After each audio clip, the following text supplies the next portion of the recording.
Hello বন্ধুরা, good morning. কেমন আছো তোমরা সবাই? চলে এসেছি নতুন একটা ব্লগ নিয়ে। তো আজকে অরুণ পিঙ্কু ব্লগে তোমাদের অনেক অনেক ওয়েলকাম। তো এখন বাজছে সকাল 8:30। এই যে দেখছো আমি মন্দিরের সামনে, মন্দিরে প্রণাম করে নিয়েছি, মাকে প্রণাম করে নিলাম। এবার আমি বেরিয়ে পড়লাম একটু দরকারে, একটু বাইরে যাচ্ছি। তো চলো তোমাদের সাথে সেটাই শেয়ার করছি, কী জন্য যাচ্ছি, কিসের জন্য যাচ্ছি, সেটা সমস্ত কিছু আজকে এই ব্লগে তোমরা দেখতে পাবে। তো রাস্তার ট্যুরটা, রাস্তার মধ্যে যেটুকু জার্নিটা হবে সেই জার্নিটা তোমাদের সাথে শেয়ার করছি।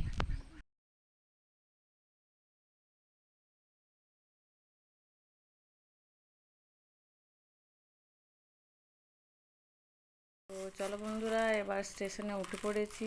এই যে স্টেশনটা, তো স্টেশনের এই পারে টিকিট কেটে নেবো, ওই পারে এখন কাজ চলছে তো ওইখানে টিকিট দিচ্ছে না। এই যে ওভারব্রিজে উঠে গেছি, এবার ওই পারে নেমে যাব। তো স্টেশনে নেমে ট্রেন আসবে, অপেক্ষা করতে থাকবো ট্রেনের। তো এই যে দেখছো, এই যে এনার কাছে জায়গাটা ফাঁকা ছিল, বাকি সব জায়গায় বসেছিল লোক, আমিও বসলাম, কেউ বসেছিল না। যে দেখছো আমি ক্যামেরা করলাম তো তাকালো। এবার আমি চলে এসেছি, ট্রেনে চেপে গেছি। ট্রেনের এই জায়গাটায় আছে, এইখানে হলো একটা হাসির কাণ্ড। এই জায়গাটা দেখছো, কারখানায় ছেলে যায়, আমি এটাকে আচমকা দেখে ভেবেছিলাম পায়খানায় ছেলে যায়। এত হাসছি আমি মনে মনে, কিছু বলার নেই, লোকের কাছে হাসতেও পারছিলাম না, জানো কি কাণ্ড। লেখা আছে কারখানায় ছেলে যায়, ভাবছি পায়খানায় ছেলে যায়। তো চলো, এই করতে করতে আমরা আসানসোল স্টেশনে চলে এসেছি। আসানসোল স্টেশনে নেমে পড়েছি। এই যে আসানসোল স্টেশনের, এটা কত নাম্বার যেন প্ল্যাটফর্ম, এটা 1 নাম্বার প্ল্যাটফর্ম হচ্ছে। তো 1 নাম্বার প্ল্যাটফর্মে চলে এসেছি। এবার আপার ব্রিজ দিয়ে উঠে পড়বো। এই যে সামনে, আমি ভেতর দিকে ঢুকবো না, আমার নেক্সট স্টেশন দিকে যাবার কোনো ইচ্ছে নেই। আমি এবার এই যে এক্সিট এন্ট্রি যে গেটটা আছে ওই দিক দিয়ে বেরিয়ে পড়বো।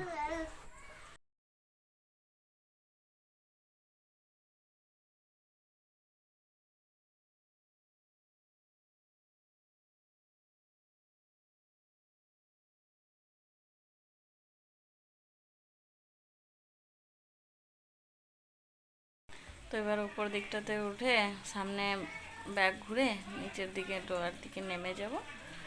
নেমে গিয়ে স্টেশনের সামনেটাতে চলে আসব। তো রাস্তায় এগোতে এগোতে বন্ধুরা তোমাদের সাথে কথা বলা যাক একটু, যে তোমরা কে কোথা থেকে আমার ভিডিওটা দেখছো অবশ্য কমেন্টে জানিও। ভিডিওটা ভালো হচ্ছে, কতটা ভালো হচ্ছে, কতটা খারাপ হচ্ছে সেটা অবশ্যই জানিও। আমার ভিডিও ভালো লাগছে কি না সেটাও তোমরা জানিও, তাহলেই তো জানবো যে তোমরা আমার সাথে আছো, আমার পাশে আছো। অনেকে আছো যারা ভিডিও দেখছো কিন্তু কমেন্ট করছো না, লাইক করছো না, কিন্তু সেটা অবশ্যই করো, তাহলে আমারও একটু ভালো লাগবে, ভিডিও করতে আরও উৎসাহ জাগবে না। আমারও বন্ধুরা আছে যাদের জন্য আমি ভিডিও বানাবো, তোমরা দেখবে, আমারও উৎসাহ জাগবে। তো তোমরা অবশ্যই আমার কথা একটু মনে করেও ভেবেও আমার জন্য একটু চিন্তা ভাবনা করে একটু লাইক কমেন্টও করে দিও প্লিজ। তো এই যে অটো মোড় চলে এসছে, অটো মোড়ে আমরা স্টেশনের অটো মোড়ে অটো ধরবো না, সামনে গিয়ে টোটো পেয়ে যাব, টোটো তুলে নেবো, টোটোতে করে চলে যাব। তো এই যে অটো মোড় স্টেশন পার্কিং, তো এখান থেকে অটো ধরছি না, এখানে বেশিরভাগই রিজার্ভ থাকে, রিজার্ভ অটো, রিজার্ভ গাড়ি। আগে এখানটা এরকম ঘেরা দেওয়া ছিল না। তো ফাইনালি অটোতে চেপে গেছি। এবার গিয়ে আসানসোলে বাস স্ট্যান্ডের কাছে নামবো, নেমে ওইখান থেকে আর একটা অটো ধরতে হবে। তো এই যে দেখছো কি সুন্দর ঘেরা করা আছে, আগে এই সব ঘেরাগুলো একটাও ছিল না বন্ধুরা, খুবই খারাপ লাগতো জায়গাটা, ঘেরাগুলো দেওয়ার পর খুবই ভালো লাগছে। ওই যে ওই দিকটায় অটো নেমে এই দিকটায় অটোয় চেপে গেছি। তো এদিকটা পুরো রাস্তাটা পুরো জাম, এ সাইডে তো শ্যুট করাই যাচ্ছে না, এত গাড়ি যাচ্ছে। যারা যারা আসানসোলে হটন রোডটাকে চেনো তোমরা সবাই জানবে যে আসানসোলে হটন রোডটা কতটা জাম থাকে, সবসময়ই ভিড় থাকেই থাকে। তো এই যে আসানসোল ডিস্ট্রিক্ট হসপিটাল চলে এসেছি, হসপিটালে। তো আগের দিনও এসেছিলাম, তোমরা জানোই, সেদিনকে ঘুরে গেছি, ডাক্তার পাইনি, আজকে সেই জন্য আসা হয়েছে যাতে ডাক্তার পেয়ে যায়। তো ঠাকুরপুরে ডাক্তার আছে আজকে, তো ডাক্তারকে আজ ওই দিদির ছেলেটাকে দেখিয়ে নেব। খুবই অসুবিধায় আছে ও, অসুবিধা হচ্ছে। বাইরে ডাক্তার দেখিয়েছি কিন্তু ওষুধে কোনো কাজ করছে না, ওর একটু মাথা প্রবলেম হয়েছে।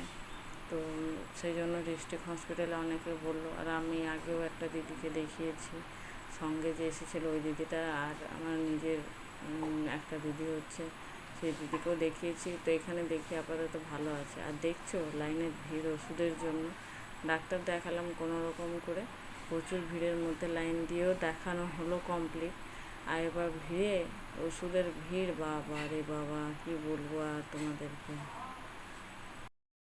তো আমার দেখানো হয়ে গেছে, ওই টোটো দিয়ে চলে এসেছিলাম, দিদিরা রিজার্ভ টোটোতে এসেছিলো, আমি এসে ভগৎ সিং মোড়ে নেমে গেলাম। ক্লক হাউসটা দেখলে এখান দিয়ে যে কোর্ট মোড়, এটা এখানে কোর্ট রয়েছে, কোর্ট মোড় পার করলাম। এবার বার্নপুর স্টেশনে চলে এসেছি। তো এবার স্টেশনের টিকিট কাটা হয়ে গেছে, স্টেশনের দিকে ঢুকে যাব। স্টেশনের এই জায়গাটা দেখছো কত সুন্দর ডিজাইনটা করেছে, এটা নতুন হচ্ছে, এখন কমপ্লিট হয়নি। এই দিকটা হয়েছে, ওই দিকটাতে এখন হয়নি কমপ্লিট। তো খুবই ভালো লাগছে ডিজাইনটা আমার। আর এই দিকে আয়নাটা, চলো এবার ভেতর দিকে যাই।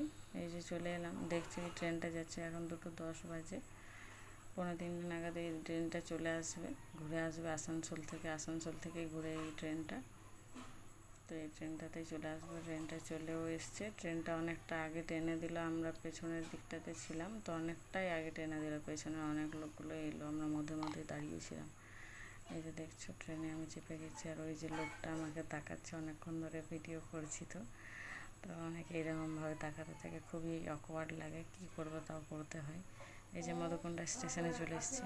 এই যে মামা শ্বশুর আমার ছেলেকে আনছিল, তো হরিমল মন্দিরের কাছে আমাকে দিল ছেলেকে, ছেলে বসে রয়েছে, মামার দিকেই তাকাচ্ছে। আর এই যে দেখছো ছেলে আর আমি। তো এই যে একটা দিদি হচ্ছে, একটি ট্রেনে এসছি কিন্তু দেখা হয়নি। স্টেশনে নেমে গোল মন্দিরের কাছে যখন দাঁড়িয়ে আছি, তখনই জানলাম যে দিদি ওই ট্রেনেই এসছে। তো কি হাসির কথা না। তো আমি ওকে বলছি চলো তোমাকে ইন্ট্রোডিউস করিয়ে দিচ্ছি, তো প্রচুর লজ্জা পাচ্ছে। তো এইভাবে ছেলের সাথে মাস্তি করতে করতে আমি বাড়ি চলে যাব। এবার আমি এত দূরে ভিডিওটা শ্যুট করেছি, আর বেশি করলাম না। আর অবশ্যই তোমাদের যদি ভালো লাগে বন্ধুরা, তাহলে তোমরা আমাকে সাপোর্ট করো প্লিজ, সাবস্ক্রাইব করে লাইক কমেন্ট শেয়ার অবশ্যই করো, যাতে আমি আরও ভালো ভালো ভিডিও বানাতে পারি। তো টাটা বন্ধুরা।